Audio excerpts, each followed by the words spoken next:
Well, good afternoon from Two Happy Children Farm. We'll do a little bit of talk now about how the season's going. One thing I noticed is I'm up at the house looking at the corn by the house.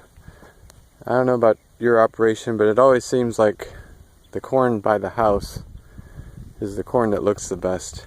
I don't know if the original settlers always put their houses where they thought the drainage was the best and everything else was the best, but the soil just seems to be the best here, and we always have the best stand and the quickest canopy, and you name it, everything looks good here. And then really to find the story, you got to go out far away from the house to see what's going on the slopes and the low spots and everything else.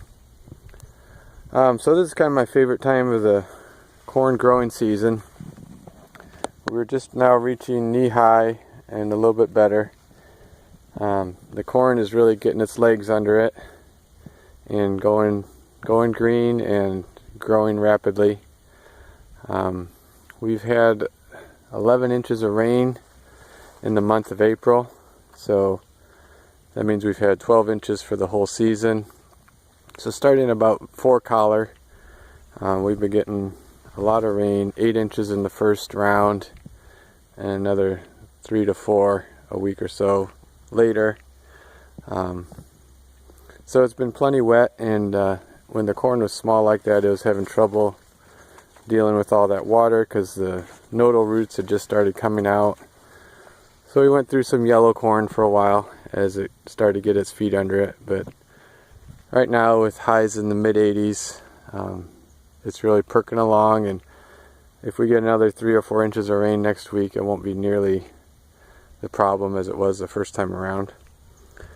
About 5 days ago, I had a window where we were at 7 collar on most corn, getting close to 8. So I was just barely on the label for my Group 27 sprays. So that's all I could go with this year was a Group 27.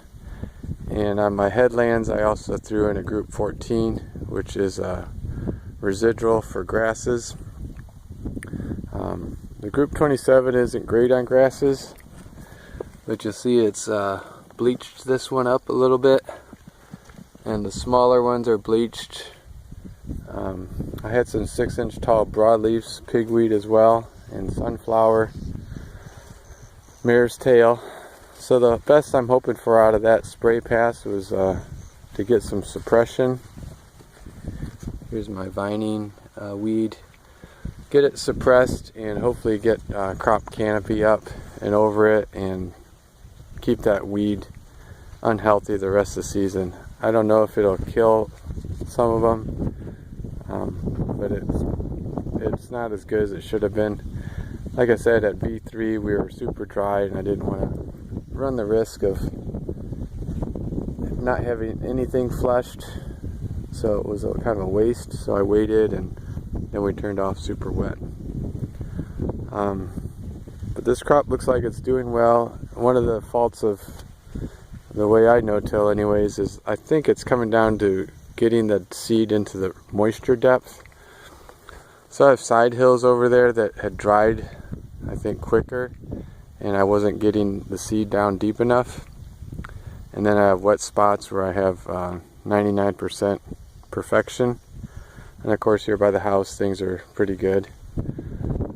But there's still work to be done. I think next year if I do it different, it'll be going to a deeper seed depth and increasing the down pressure on the closing wheels to really crunch the trench down better.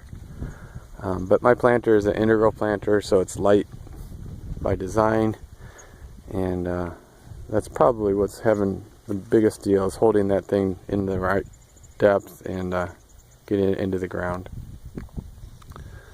So that's an update. We're at 7, about probably 8 to 9 collars on this corn, getting close to thigh high, 45 to 50% canopy in most spots.